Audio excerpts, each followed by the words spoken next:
அனைவருக்கும் வணக்கம். நாம் இந்தியன் பாலிட்டி கிளாஸ் பார்த்துட்டு இருக்கோம். இந்த கிளாஸ் இல்லாமல் கமர்ஷியல் கோர்ட்ஸ் பற்றி பார்க்க போகிறோம். கமர்ஷியல் கோர்ட் வணிக நீதிமன்றங்களை பற்றி தான் நாம் இந்த கிளாஸில் பார்க்க போகிறோம்.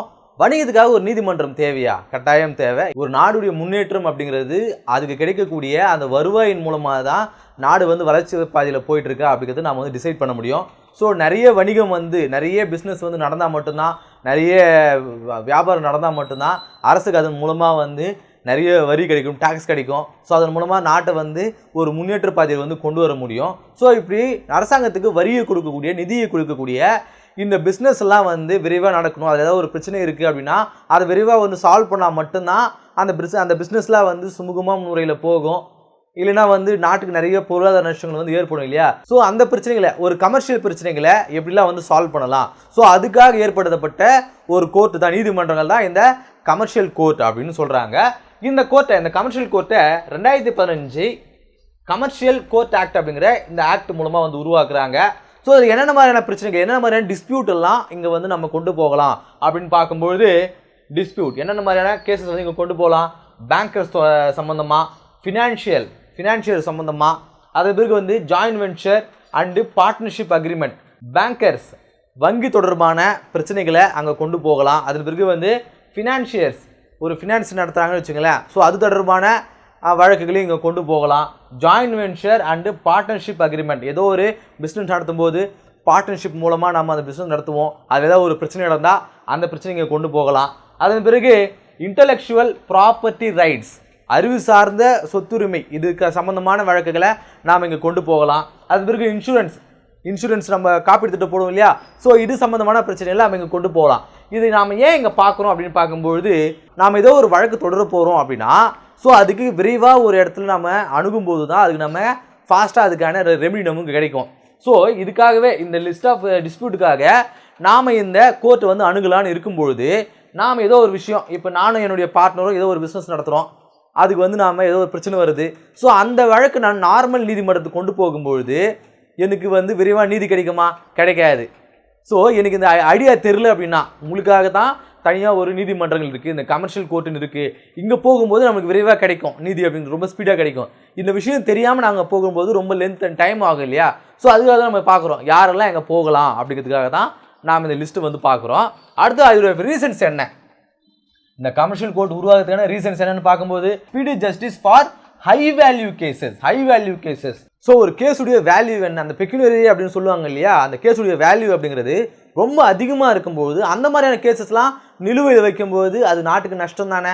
ஸோ அந்த மாதிரியான ஒரு ஹை வேல்யூ கேசஸ்லாம் ரொம்ப ஸ்பீடாக நடந்து முடியும் அப்படிங்கிறதுக்காக தான். இப்போ ஏதோ ஒரு ஃபேக்ட்ரிக்கு இன்னொரு ஃபேக்ட்ரிக்கு ஒரு பிரச்சனைங்க, ஸோ அந்த ஃபேக்ட்ரியின் மூலமாக ஒரு பார்ட்னர்ஷிப்பில் ஒரு பிரச்சனையாக இருக்குது, ஸோ அது காரணமாக கேஸ் ஃபைல் பண்ணியிருக்காங்க. இப்போது அந்த கேஸ் முடிவு வரைக்கும் அந்த ஃபேக்ட்ரி நடக்காது இல்லையா? ஸோ யாரும் ஒர்க் பண்ண மாட்டாங்க இல்லையா? ஸோ நாட்டு மக்கள் எத்தனை பேர் வேலை இல்லாமல், வருமானம் இல்லாமல் கஷ்டப்படுவாங்க. ஸோ இந்த கேஸை ஒரு நார்மலான கோர்ட்டில் நம்ம நடத்தும்பொழுது அது மக்களுக்கு தானே நஷ்டம், நாட்டுடைய வருவாயில் பாதிக்குது இல்லையா? ஸோ இதெல்லாம் சால்வ் பண்ணுறதுக்காக தான் ஒரு தனியாக ஒரு கோர்ட்டு கமர்ஷியலுக்காக கொடுத்துருக்காங்க. இது அது மட்டும் இல்லாமல் லா கமிஷன் 253வது லா கமிஷனும் இது சஜஸ்ட் பண்ணிச்சு, இந்த மாதிரியான ஒரு இது மாதிரியான ஒரு கமர்ஷியல் கோர்ட்டு உருவாக்குங்க அப்படின்னு சொல்லிட்டு பாருங்கள். நிறைய விஷயங்களை இந்த லா கமிஷன்னா என்ன, ஒரு நாட்டுடைய சட்டத்திட்டங்கள் தேவையாக இருக்குதா, இல்லை புது சட்டம் கொண்டு வரலாமா அப்படிங்கிறத அந்த ஆராய்ச்சி பண்ணக்கூடிய ஒரு விஷயம் தான் இந்த லா கமிஷன் அப்படிங்கிறது. சரி, இந்த கமர்ஷியல் கோர்ட்டுடைய ஃபீச்சர்ஸ் என்ன அப்படின்னு பார்க்கும்போது, state should establish at district லெவல்னு சொல்கிறாங்க. ஒரு ஸ்டேட் ஆனது டிஸ்ட்ரிக்ட் லெவலில் இந்த கமர்ஷியல் கோர்ட்டு எஸ்டாப்ளிஷ் பண்ணணும் அப்படின்னு சொல்கிறாங்க. ஸ்பெசிஃபைடு வேல்யூ, ஒரு டிஸ்ட்ரிக்டில் இருக்கக்கூடிய ஒரு கமர்ஷியல் கோர்ட் இந்த அளவுக்கு தான் இருக்கக்கூடிய அந்த கேசஸ் தான் நீங்கள் ஹேண்டில் பண்ணணும். அந்த பெக்யூனரி வேல்யூ அப்படிங்கிறது இத்தனை கோடி வரைக்கக்கூடிய இந்த வேல்யூ தான் நீங்கள் அட்டன் பண்ணணும் அப்படின்னு சொல்லிட்டு அந்த ஸ்டேட்டு முடிவு பண்ணலாம். அதன் பிறகு ஹை கோர்ட்டுமே இந்த மாதிரியான கமர்ஷியல் கோர்ட்டு கான்ஸ்டியூட் பண்ணலான்னு சொல்கிறாங்க. ஹை கோர்ட்டுமே இந்த மாதிரியான, இது பாருங்கள், இந்த கமர்ஷியல் கோர்ட்டை ஸ்டேட்டும் எஸ்டாப்ளிஷ் பண்ணலாம், அதே போல் ஹை கோர்ட்டும் கான்ஸ்டியூட் பண்ணலாம் அப்படின்னு சொல்கிறாங்க. இந்த ஸ்டேட் உருவாக்கக்கூடிய இந்த கமர்ஷியல் கோர்ட்டுக்கு கமர்ஷியல் கோர்ட்டுன்னு பேர், ஹை கோர்ட் உருவாக்கக்கூடிய இந்த கமர்ஷியல் கோர்ட்டுக்கு கமர்ஷியல் டிவிஷன் பேர் அப்படிங்கிறது நம்ம பார்க்குறோம். இவங்களுமே இந்த பெக்யூனரி வேல்யூ, அந்த கேஸுடைய வேல்யூ என்னங்கிறத ஹை கோர்ட் தான் ஸ்பெசிஃபை பண்ணணும் அப்படின்னு சொல்கிறாங்க. அடுத்ததாக வேல்யூ, நம்ம முன்னாடியே பார்த்துருப்பில்லையா, மேலே நம்ம பார்த்துருப்பில்ல இந்த இடத்துலையும், இந்த ஸ்பெசிஃபைடு வேல்யூவை இந்த ரெண்டும் வந்து முடிவு பண்ணிக்கலாம் அப்படின்னு சொல்லியிருக்காங்க இல்லையா. ஸோ அதோடைய வேல்யூ என்ன, ஒரு கேஸ் எடுத்து நடத்தணும் அப்படின்னா அதோடைய வேல்யூ வந்து எப்படி இருக்கணும்னு பார்க்கும்பொழுது நாட் லெஸ் தென் 3 lakhs. ஒரு கேஸ் எனக்கும் என்னுடைய பார்ட்னருக்கும் ஏதோ ஒரு பிரச்சனை, அது சம்மந்தமாக நாங்கள் கோர்ட்டில் வந்து ஃபைல் பண்ணுறோம், இந்த கமர்ஷியல் கோர்ட்டுக்கு எடுத்துகிட்டு போகிறோம் அப்படின்னா அதோடைய வேல்யூ அப்படிங்கிறது, ஒரு பிஸ்னஸ் நடத்துகிறோம்னா அந்த பிஸ்னஸுடைய வேல்யூ அப்படிங்கிறது குறைஞ்சது 3 லட்சத்துக்கு மேலே தான் இருக்கணும். அது கீழே இருக்க கேஸை கொண்டு போக முடியாது, 3 லட்சத்துக்கு மேலே தான் இருக்கணும்.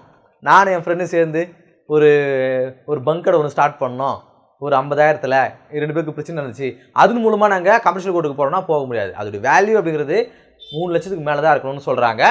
இல்லை அதுக்கு மேலே ஹையராக கூட இருக்கலாம், அதிகமாக கூட இருக்கலாம். அதை சென்ட்ரல் கவர்மெண்ட் தான் நோட்டிஃபை பண்ணணும். ஸ்டேட் இருக்கக்கூடிய ஏதோ ஒரு டிஸ்ட்ரிக்டில் இருக்கக்கூடிய ஏதோ ஒரு கமர்ஷியல் கோர்ட்னு வச்சுங்களேன், அதோடைய ஹையஸ்ட் வேல்யூ என்ன அப்படிங்கிறத சென்ட்ரல் கோர்ட்டே முடிவு பண்ணலாம் அப்படின்னு சொல்கிறாங்க. சென்ட்ரலே வந்து முடிவு பண்ணலாம்னு சொல்கிறாங்க. இந்த மேலே பார்த்தாலே அந்த 3 லட்சம் அப்படிங்கிறத இதுக்கு முன்னாடி வந்து 2018க்கு முன்னாடி வரைக்கும் 1 கோடியாக இருந்தது. அதை வந்து 3 லட்சமாக வந்து ரெடியூஸ் பண்ணாங்க. 2018க்கு முன்னாடி வரைக்கும் 1 கோடி ரூபாய் தான் ஒரு பிஸ்னஸோடைய வேல்யூ அப்படின்னா, அந்த கேஸுடைய வேல்யூனா நீங்கள் மட்டும் தான் அங்கே கொண்டு போக முடியும். அது 2018ல் 3 லட்சமாக இருந்தாலே கொண்டு போகலாம் அப்படிங்கிறத ரெடியூஸ் பண்ணாங்க அப்படிங்கிறத நாம் இங்கே பார்க்குறோம்.